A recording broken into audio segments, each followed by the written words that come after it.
almost exactly 1 year ago. I got started here, actually, at this Capital City REIA. Oh, okay. Like brand new investor, just starting out 1 year ago. Huh?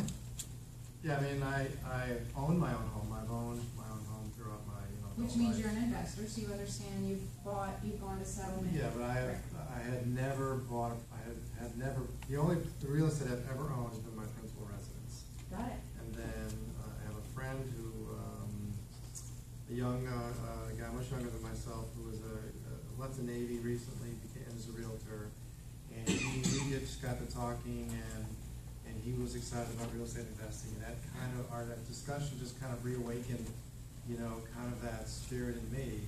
Because when I was much younger, I was reading books and going to seminars and interested, when I was in my 20s and just recently out of school and starting my working career, I was interested in doing real estate investing, but I never did. The kids and career and all that just came along, and I just never did. And so here I am now in my late 50s. I'm 59 now. But a year ago, probably the winter, February, March timeframe in 2014, I got talking with my friend Ryan, who you know, and he just kind of, I don't know, just something connected. I was like, yeah, that's something I've meant to do all this time, and now's the time to do it. So he invited me to this meeting, and you had at the time, the first meeting I came to, I think was maybe May or June last year, probably May last year. And you had, the focus was on roadhouse rehabilitation going on in Baltimore. Mm-hmm. There were a couple builders here that happened to be the guests who I met up with, and then I ended up starting to do the business with them. Fantastic. So what fascinates me is I oftentimes hear, oh, I can't do real estate investing, I'm too old. Or I'm too old for this, or I'm too young for this. At 59, you said, this is something I've never done, and you still jumped into it. And I applaud you for that. I think that's extraordinary. And are the kids still at home, or are they grown? My oldest is 26. I have 3 boys, 26, 23, I think, and 24-ish, and 26, 23, 20. Okay, so halfway grown. Yeah, so the youngest is 20. He is at home trying to figure out what he wants to do with his life. Okay, that's typical between. I've got one. The middle one is launched. The other 2 are kind of drift. So are you still employed? Yeah, I am a full-time IT professional,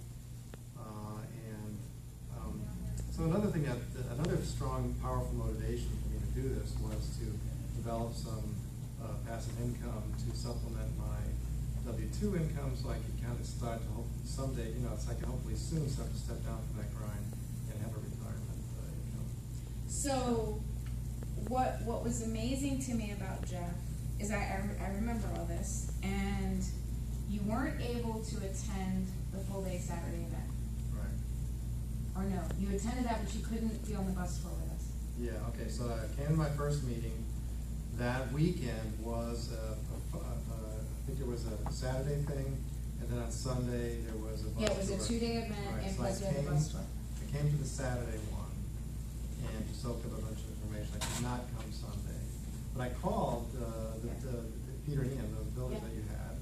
So after that, and I just made arrangements independently to go over the So he wasn't able to attend the live on-site event that we had, but he still took massive action. Again, this is what it takes. He didn't sit around on the sidelines. And next thing I know, you had acquired, what, 4? I have 5 now. But at the time it was 4. Well, I bought 3. So I closed my first one in July of last year, and it was about every 3 months since then. So the most recent one was I just did one about 4 weeks ago. Can we give it up? I mean, the goods getting even better. So 5 properties. Yeah. They're all turnkey with residents in them. They're all leased now. They're all leased. Right.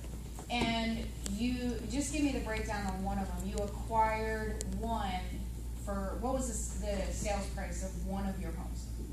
They vary between 75 and 120.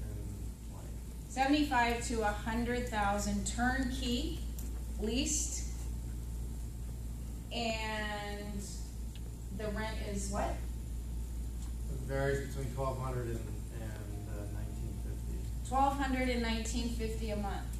If you were getting $1,950 a month on a $75,000 acquisition, well, no, that's 120. Okay, so still. Proportionally, the 1950 one was kind of a jackpot. That Okay, was but still, let's say $1,200 a month for a $75,000 acquisition. Okay, is that a good deal or is that a bad deal?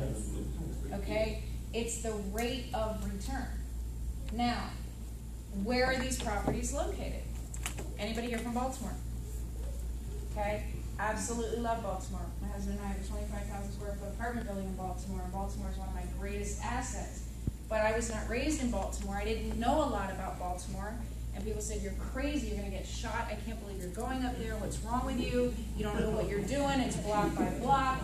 I didn't know the market, but I was determined I was going to go learn the market. And it is a city. It's no different than any other city. But the unique thing about Baltimore is that it is emerging, and it has the highest funding on the entire East Coast for Section 8 housing. So as a landlord, as a property owner, when you have residents that are locked in and stay with you for years and years and years on housing choice voucher programs, your rent, my cash flow is deposited automatically on the first day of every month. I don't even have to go collect it. Guaranteed. That